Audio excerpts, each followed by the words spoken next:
And hello, good people of the internet. It is I, Tommy Kelly, and this is Adventures in Woo Woo. And in this episode, I want to talk a bit about the idea that we are nothing more than a collection of other people's ideas.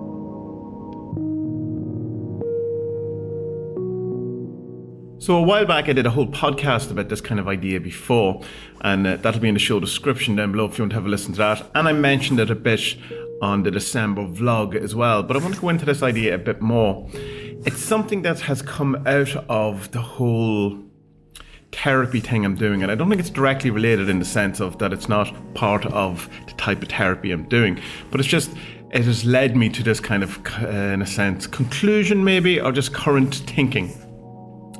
And it came from the fact that I started noticing that an awful lot of what I do is kind of a loop or a recording or like a rehearsed kind of response to the world, rather than a kind of authentic, off-the-cuff, genuine, I suppose, response to situations or things. And it's like this constant loop of different conversations and different things, different memories, different interactions, fantasies, all of these things constantly on a loop. And kind of thinking around that thought, and I had one night where I just couldn't sleep at all, and so all of these just things arrived in my brain at once, and it was kind of like that it's more like the whole entire thing is you're acting, that I'm acting this part.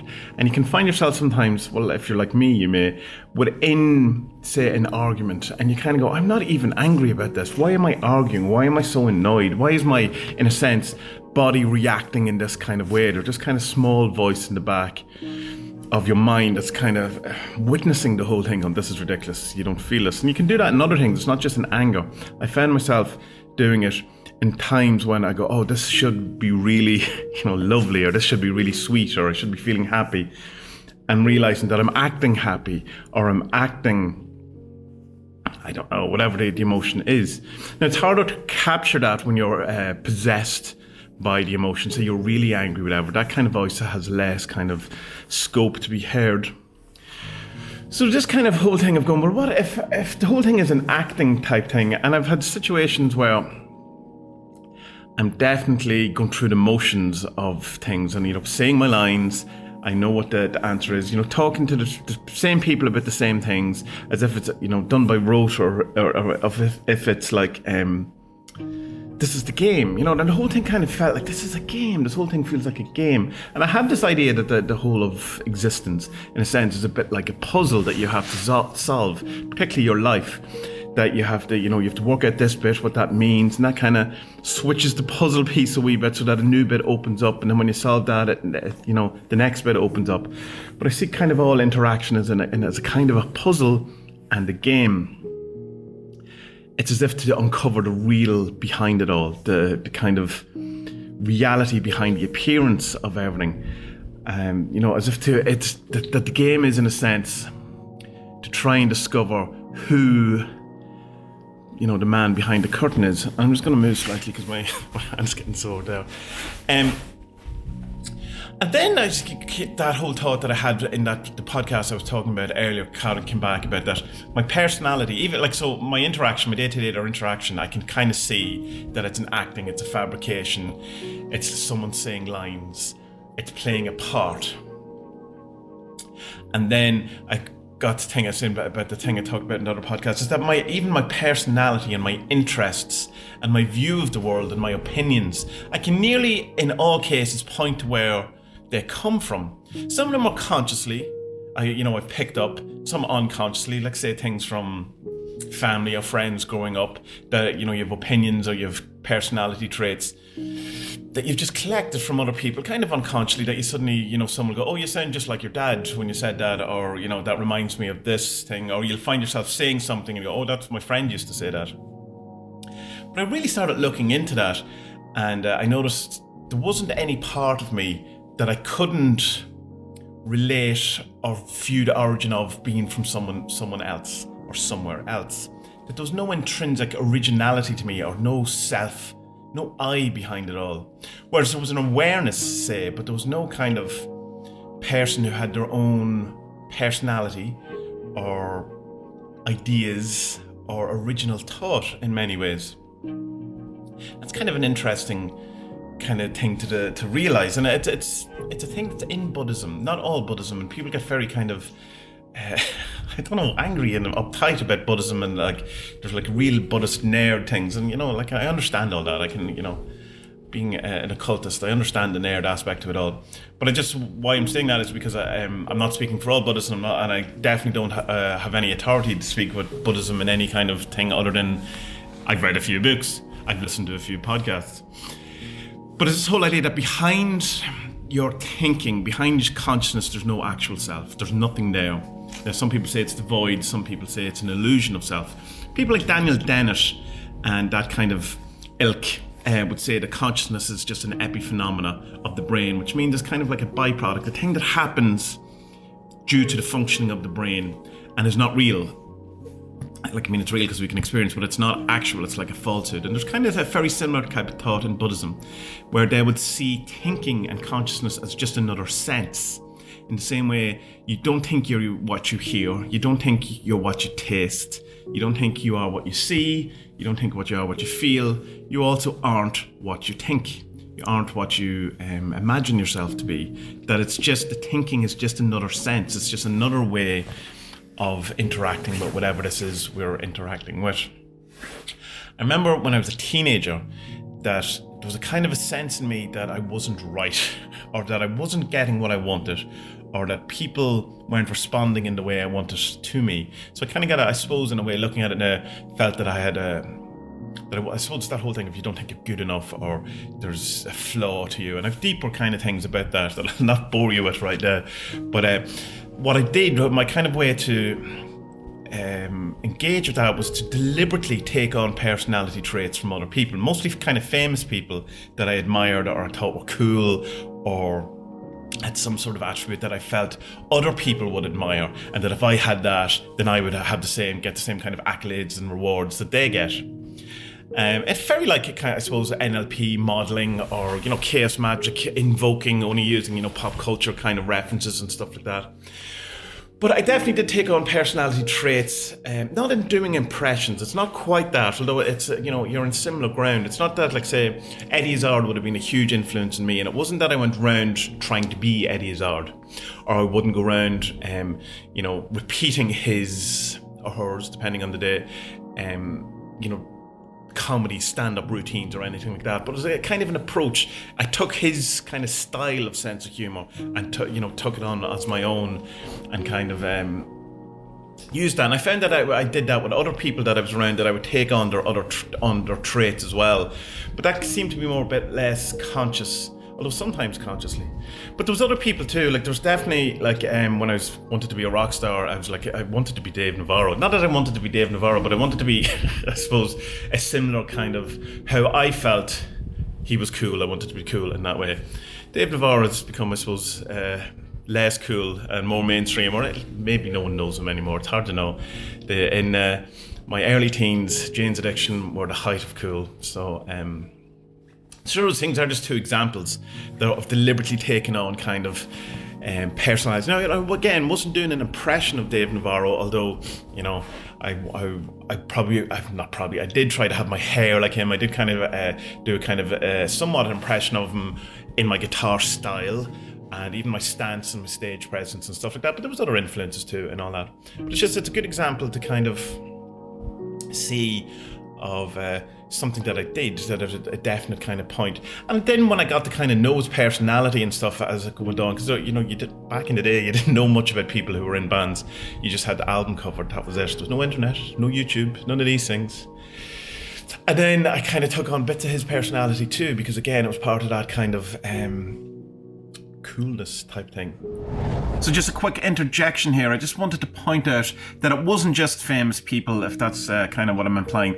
There was a deliberate kind of effort on my part, particularly when I was in a teenage to even late 20s, where I would come across, I suppose, the person who I felt was the most admired possibly, or the centre of attention in a particular social group, who had the most power as a personality, or whatever that kind of NLP kind of thing is.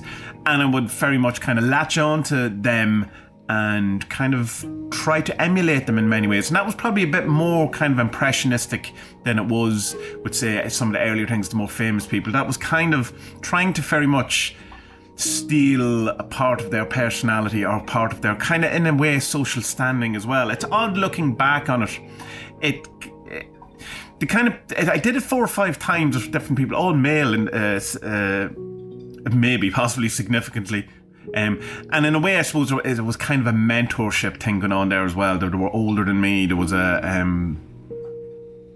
learning experience. There was more to the relationship than just me trying to grapple onto the social standing they had. There was genuine friendships and a lot of kind of reciprocal things going on. So it wasn't just that, but there was definitely a concerted effort on my behalf to steal the part of their personality, or to absorb parts of their personality, or emulate parts of their personality, due to me thinking that they were getting, because of this part of their personality, were getting a better social standing, or better love, I suppose, from people, or admiration, or whatever the exact word, or whatever it was that I was looking for.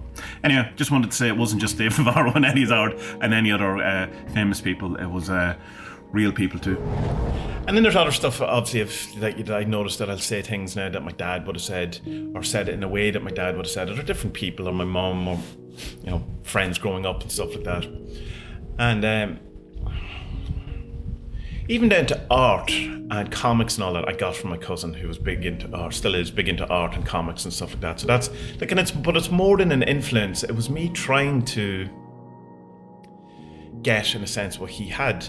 And what it comes down to ultimately, without kind of faffing about too much, is this idea of that what I feel like I'm doing now is that I'm doing an impression of a human being rather than being kind of a genuine, authentic human being having their own reactions and old thing. And I don't know how normal that is, in a sense. I don't know if that's just what everyone's doing, or is it just something I've done to kind of cope, or to make sense of going out into the world. I assume it's not that unique, that it has to be something that is a mechanism that people use or employ. But it's kind of hard then when you're looking back and you're looking in yourself and all that, and you see nothing there that's unique to you. And I know you'll say, well, there's a spin on it, and you have your own kind of unique thing. But do you really? Like, if you stick all of these ingredients into a pot, and I've done them, I went through a whole list on the different kind of my attributes, with different things, whatever. And I know where they all come from. I know where they all are. And as I say, most of them, and surprisingly, are deliberate, and only very few aren't, or kind of subconsciously or unconscious. But putting all those ingredients in the pot is me. And it's kind of making me question a lot of things. Am I actually happy about the things I think I'm happy about? Or is that just that I'm the person who I stole that idea from would be happy with those things? Am I actually sad about all the things I'm sad about, or depressed, or anxious, or all that? Or is that just because that I'm playing the part of someone that I think I should? Like growing up a Catholic, you were told that you have to this place is for suffering. You have to suffer, and it's better to suffer. It makes you a better person. God will love you more if you suffer, and God forbid that you're happy or feel good about yourself, because that's a sin, and God will punish you and look down on it, and you're a terrible person, and all of these type of things. And that's all in there in me. Now, that's the truth I have brought to the world since then in it. And it's like, that's the lens through which I see things. And, it's what the things my parents told me as growing up. And all of these kind of ideas and stuff. And I can't find ones of my own. I can have kind of I know things I'm into and I'm not, but are they mine? Is like am I into certain things because in an amalgamation of all the people I've taken on, all different traits and attributes of other people, that leads to that thing? Like, is it something I'm actually into? It's getting a bit, I suppose, hard to explain, or maybe I'm explaining it, but it's not a well thought out concept as yet. But it's interesting to realise that in many ways, Tommy Kelly doesn't exist as a person. Although you can point at him, you can look at him on YouTube, you can listen to his podcasts. He's plenty of things he can tell you about, and he has opinions. But where are they coming from? What are they based on? What is the basis of all these things?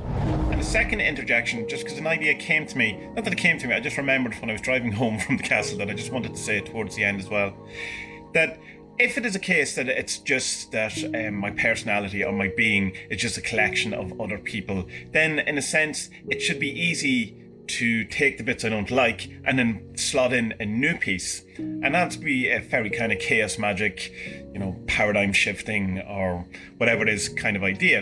And I understand that, and I think there's great utility in that, and there is usefulness in it, and it is something I will look into. However, my concern with it is that you're going from one lie to another lie, and I think there's an opportunity here while I'm in the kind of mids of all this, whatever that word is, that I can kind of uncover a greater kind of truth, rather than just, I suppose, plastering over a problem with, a new piece of plaster, or whatever it is that expression. My brain's not working, but what I mean is that while I definitely could probably get rid of some of these kind of falsehoods that I have towards the world and kind of these false ideas and all of that, and replace them with something better using the same kind of system of stolen personality traits or whatever.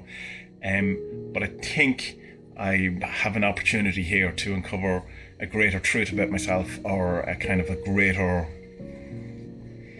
I don't know, possibly truth about the world, maybe, I don't know, it depends. But certainly at the end of it, if you have to have a personality, I think you're better off having personality traits that are more conducive to happiness and satisfaction than maybe despair, sadness and darkness. So anyway, back to Castle Tommy. So as usual, good people of the internet, I'm going to leave you none the wiser, because I'm none the wiser about it, but I'm just kind of interested in getting your thoughts around this idea of, is it possible to be anything more than a collection of other people's ideas? Is that just all we are? And the kind of implication is that, of course, that the people who you got the ideas from somewhere else. So like, say you have a family trait or whatever that you got from your uncle, who got it from his grandfather, and this kind of type of thing, jealousy or something like that, whatever it is. Or, a work ethic or something like that, whatever it is. It doesn't have to be always negative. But there kind of then has to be an idea that there's a prime idea person. Someone had to have the idea originally, if it's just transmitted through different people. And is that where the archetypes come in? Are they the original idea that then from then we have just stolen everything from? I don't know. It's an interesting one, and it's obviously something that, as I said, I've thought about before, because I did a podcast on it before, on this whole idea. And these things seem to come in waves. It seems to arrive, and then you have to kind of deal with it for a while, and then it kind of gently goes away again, and then comes back, as if you have to get a certain amount of knowledge from it, and then you have to go out into the world and integrate it, and then it comes back. Or perhaps the idea comes, or this kind of, whatever it is, insight comes, and I don't get it, and I don't understand it, and it goes away, and because we come back to when you've worked things out, when you're a bit more knowledgeable about things. So that's it. That's where I'm at. I don't exist as a person. I'm not real. I'm nothing more than a collection of other people's ideas, some of which I've stolen consciously, some of which I've stolen unconsciously. But nonetheless, that seems to be right now the sum total of who I am as a person. Where that thought goes, I will find out. So, good people of the internet, until next time, be well.